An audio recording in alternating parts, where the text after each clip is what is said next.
Okay, secondary math one here is lesson 2. So I'm going to skip past what we just did and we're going to go right here to lesson 2, which is triangle congruence postulates. You guys should probably just take a minute to read through and see what's important and make sure you understand that congruent means that they have to be the same size and shape. Okay, and you can see all the markings are the same, much like what we were just talking about before. So how can we prove it? There's a few different ways. We're gonna look for side, side, side, side, angle, side, angle, side, angle, and angle, angle, side. Okay, and then, so looking right here, it's going to do its best to like really explain this, but side, side, side is what you would expect. We have side 1, side 2, and side 3. If they're all congruent, we can label that side, side, side. Side, angle, side. So again, you can assume that we have a side, but here's the tough part. The angle has to be in between those two sides. Do you see what I'm saying? Like side, angle, side, side, angle, side. So they're in between.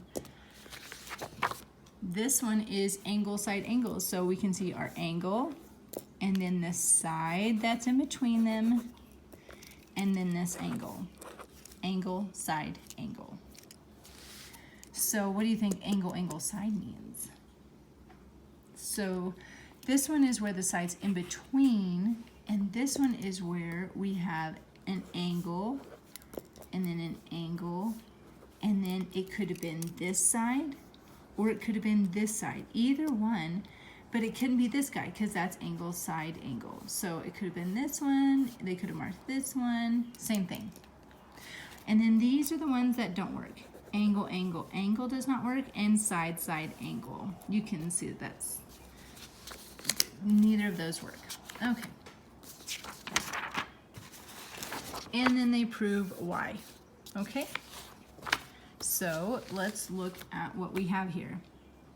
Looking at number 1, I can see an angle and a side, but I don't have anything else, so there's not enough information. Be careful, make sure there really isn't enough information, because this next one you're not going to say the same thing. You're going to say, Cooper, look, I've got this angle matches this angle.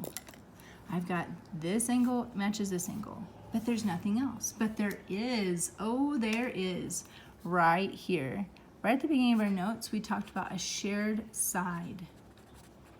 So, is this side between the two angles? No. Well, first of all, it's not side, side, side. And this side is not between the angles. And there's not two sides.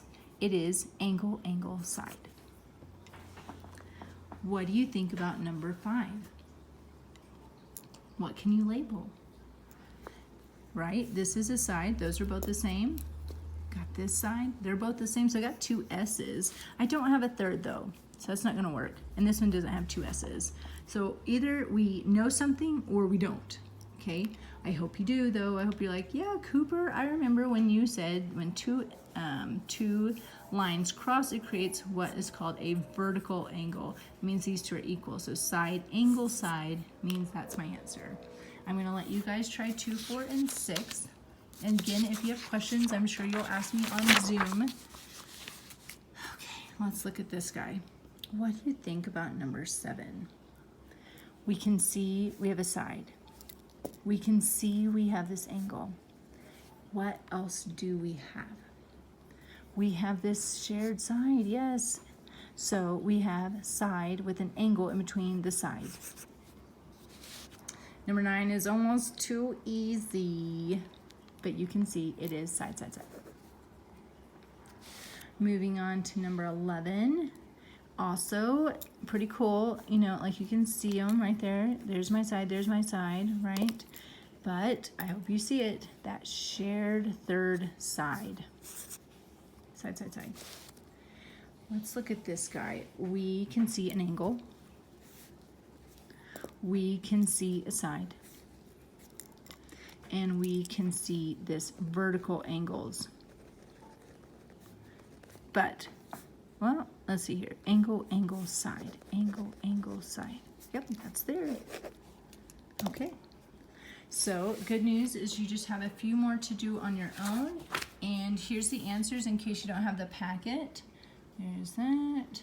There's that. I'm sure you paused it if you need to. Again, I have Zoom at 10 a.m., noon, and 1 p.m., each for 30 minutes. And then if you need my number, it's 385-646-2219, or you can email me if you have questions.